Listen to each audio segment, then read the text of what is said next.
Yep. What's he doing? Oh my God. Oh, frick. Punters, I hope you're good. I hope you're well. I hope you're having a splendid day. I've had the best day because I was back out with Sean, helping him work his way up to riding his first double black trail. So it's been a while since I met up with Sean. We've now got all my parts on the value bike, which is the Giant Trance X. We've got Dior gears on there now. We've got sintered pads. We've got a 180mm dropper post from 1UP. And we've got some Hender? I suppose it's a nightmare. We've got some Kender Hellcats on there. So this bike is completely ready to give to him so that he can get used to it as we build his skills so he's going to be ready to ride that double black trail.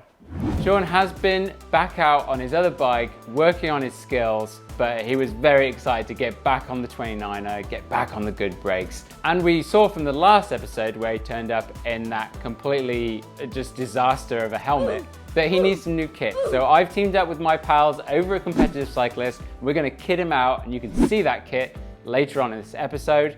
But as they're the sponsor of this video, you can click the link in the description below and use code PUNTER15 at checkout at Competitive Cyclist to receive 15% off your first purchase. So the goal of today is to really check in and see how he's getting on, and we're going to ride some single black trails, and we're just going to get him a bit more dialed in, make sure his skills are in the right place, because he's going to have this bike now for a bit so he can get used to it. He started bouncing around on the bike and things looked okay in terms of suspension and everything, but I was a little bit worried that maybe some of the things that we went over last time didn't stick. You can see that he's like pulling on the handlebars with just his arms, not using his legs.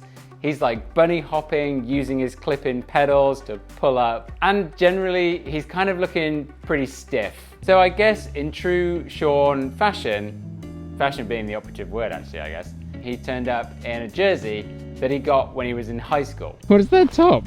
What is this top? This is actually a top I got from high school when I did mountain biking. It looks older than that. Oh. I'm older than I look, so this is about 15 years old. Now, if you remember, Sean is pretty much an elite athlete here. He's just returned from a North American running race where he placed 11th. Yeah, that's 11th out of pretty much a whole continent as far as I can gather. And that must be the reason why he turned up with basically a small cup of water. Now, we were planning on riding for quite a long time, and anyone else I would have been worried, but for Sean, probably not going to be that big a deal. We started off by him figuring out which container he was going to use because he didn't actually have like a, I don't know, a cycling specific water bottle or anything. But luckily in my van, I had a spare one and it would definitely fit in the bottle cage. So we were ready to rock and roll. Man Boobs is not only an hilarious trail name, but it's also one of the best blue trails in Squamish, and it was going to be the perfect place for Sean to warm up and get used to this bike again. As we dropped into the trail, you could see that Sean hadn't really remembered that he's got to stay centered on the bike. With these new longer bikes, it does make it a lot easier, but you do have to move yourself forward. Now, by doing that, that's going to load the front wheel, and he's going to get a lot of traction and help improve his steering. And you can see as we're riding down here that he was kind of a bit all over the trail and his steering was a bit vague. Man Boobs, it's pretty gross. Man Boobs has got some of the best turns in Squamish. It's one of my favorites. And you can see that Sean is having a little bit of a tricky time negotiating them as well as he could do. And I put that down to not getting as wide as he could when setting up for the turn. He was coming very inside and squaring everything off, and he was not really having much flow as we were going down the trail. The easy fix for this was that I told him just to get his front wheel as wide as possible around the turn.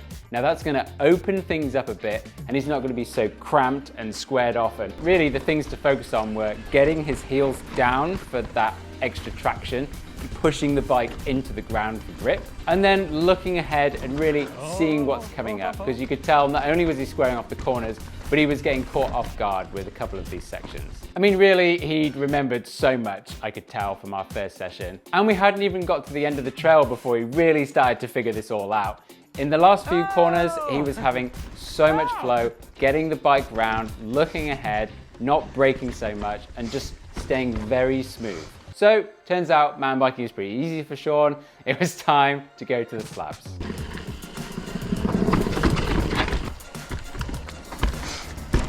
Easy.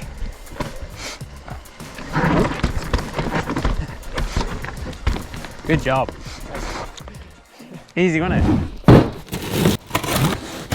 Sean, my pals at Competitive Cyclist have sent over some new goodies for you because you need some new kit. Oh, cool. Let's check out what we got. Some new shoes, my friend. These are the AM7s. I use these. Really lightweight, my favorite shoe. New shoes? Oh, way better than mine. I gave you a helmet in the first episode, but I've got you a better one. This is the Laser Jackal. It's got MIPS in it. It's gonna be perfect for you. Looks pretty nice. Look, we can't have you rolling around town in a jersey that's 15 years old. I've grabbed you this brand new Patagonia kit. Looks great. Patagonia are a great company. I think it's gonna be perfect for you. Man, I really like Patagonia. That kit looks sweet. And if you punters watching this video like the look of any of this stuff, it can all be picked up at Competitive Cyclist by clicking the link in the description below and using code PUNTER15 at checkout for 15% off your I've got a hair on my face.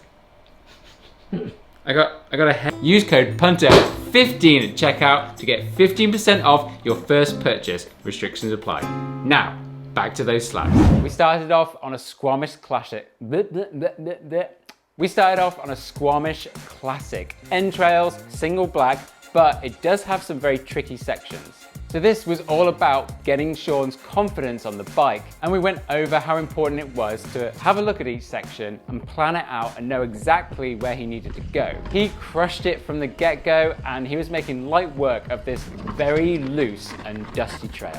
In episode 1, we focused on this really large slab on a trail called Bony Elbows, which was where we were heading to next. And really, this was the most important thing. If Sean had remembered what to do on this slab trail, then his road to a double black is going to be paved with gold. Gold? Feathers? I mean, what would be easier? It was all about using that front brake, not so much worrying about the back brake, and if you start skidding, let go of that back brake, pushing on that front tire and just staying centered on the bike, distributing your weight evenly. And that control was still there on the final triple rock roll section where he didn't let the bike get away from him, he didn't skid down, he controlled his speed and just rode it perfectly. Easy. Beautiful. He's got it! Oh! So I was so happy that he'd pretty much remembered everything that it was time to go and ride some more. So we headed up to Dirk Diggler, which I don't think I've actually ridden on this channel for about 3 years. And Sean said it was one of his favorites, so we headed on up to tackle some more slabs. And down this section, at some times, the pupil actually became the teacher. So I've always seen this slab at the beginning, but I'd never actually gone up and found the entrance to it. And Sean did know it. So he led me down and I rode a brand new slab that I'd never ridden before. God, I've never ridden this slab. Oh, oh, oh, oh. Yeah. Splendidly. That's a fun one, eh? Yeah. One of the most well-known features on Dirks is that there's this kind of toilet bowl feature that you got to get round. And you can see that Sean rode it perfectly, even with that longer bike. But this guy, bringing up the rear, just got a bit lost and completely stalled out. Oh, oh. Oh, I've completely... Oh, whoops. I did not do that right at all. But being the athlete he is, Sean came back up and we rode down it again. But this time he kind of got a little bit caught on the exit, and then I was there in no man's land, but we both rode down perfectly fine. But then moments later, Sean decided to forget to clip into one of his pedals. What's he doing? Oh my God. Oh my God. I guess I should clip in before I do that, eh? You just rode that completely one-footed the whole way down. Oh, it's also worth noting, thank you so much for all the support that I got on the last video. Yeah, the stoke really had dropped, but I've got to say that today it's all come back. And the true story is that I got my bike serviced. I've also raised the handlebars a little bit and tried out some different grips. And I've got to say a huge thanks to Paul Miles. If you're in the Sea to Sky area, Paul has just started doing some servicing. He's a former World Cup mechanic. If you're looking for a service in the Sea to Sky, literally the best you could imagine, pop me a DM on Instagram and I'll forward Paul's details over to you. But yeah, that was the best money I think I've spent on mountain biking this year. So make sure you hit subscribe. The Stoke is back. The video is going to be coming. We've got some good ones on the way. After getting through those tricky sections on Dirk Diggler, we came up to this feature known as the bear roll. Now, a few years ago, I've done it a whole bunch. We had a look, I went to roll in, but the self-employed business decisions came up and I thought, do you know what? It's time to chill for a day. So instead, we took this very dusty way down, and unfortunately, Sean had a bit of a tumble. Woo! But he jumped up, he was all good, just a little bit of a dead leg, and we called an end to just about the most fun ride. Now Sean's gonna take the bike away, go and ride a little bit more, get used to it. We're gonna go for some shreds off camera. I know, can you believe it? Off camera mountain biking, it's incredible. And the next episode should be the final episode of this series where Sean goes and rides his first double black trail.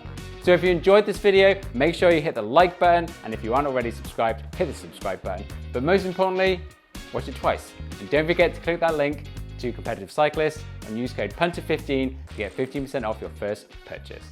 Cheers, punters. I'll see you next time.